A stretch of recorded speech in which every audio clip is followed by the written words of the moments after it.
It wasn't a polished royal speech or a carefully scripted moment that made people smile. It was a single, very honest confession. Standing among World Cup champions, Kate Middleton laughed and admitted something few expected to hear. "I don't want to get tackled by George." The comment landed instantly. Not because it was funny, but because it was so real.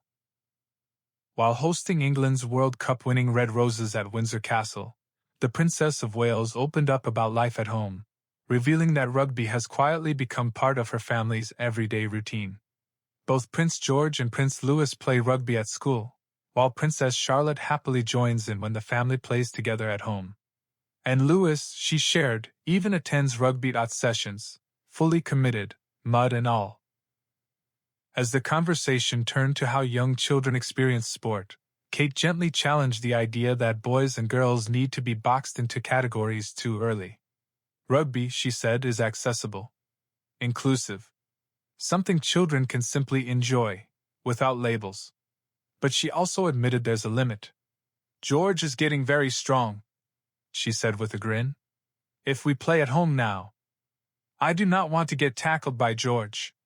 It was one of many moments during the reception that stripped away formality. As patron of the Rugby Football Union, Kate was hosting the event to celebrate the Red Roses' World Cup victory, their first since 2014. But the atmosphere felt anything but stiff. The team arrived wearing their medals, fresh from celebrating the night before, and Kate immediately met them with humor. "Was everyone there last night?" she asked. "Any sore heads this morning?" Laughter filled the room. She praised the players not just for winning, but for changing perceptions. For inspiring girls who may never have thought rugby was for them.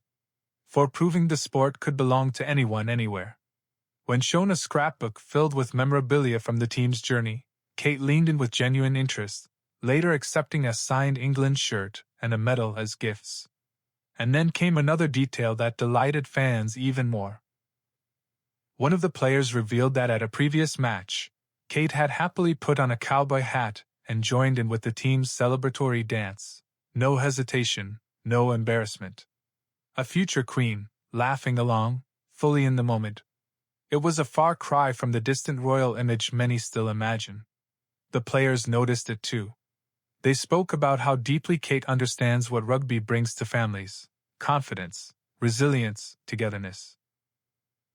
And how meaningful it felt to see the sport embraced within the royal family itself. Throughout the event, Kate listened closely, smiled easily, and posed for photos surrounded by players and coaches who had just made history. The Red Roses' victory had been watched by a record-breaking crowd of nearly 82,000 fans, marking one of the most significant milestones in women's rugby. And yet, inside the castle walls, the focus kept returning to something simpler: connection, encouragement, joy. By the end of the evening, it was clear that Kate hadn't just hosted a celebration, she'd made everyone feel seen. Not as athletes performing for royalty, but as people who had earned their moment. Sometimes, the most powerful thing a royal can do isn't deliver a flawless speech. It's admitting that your kids tackle you too hard, and laughing about it anyway.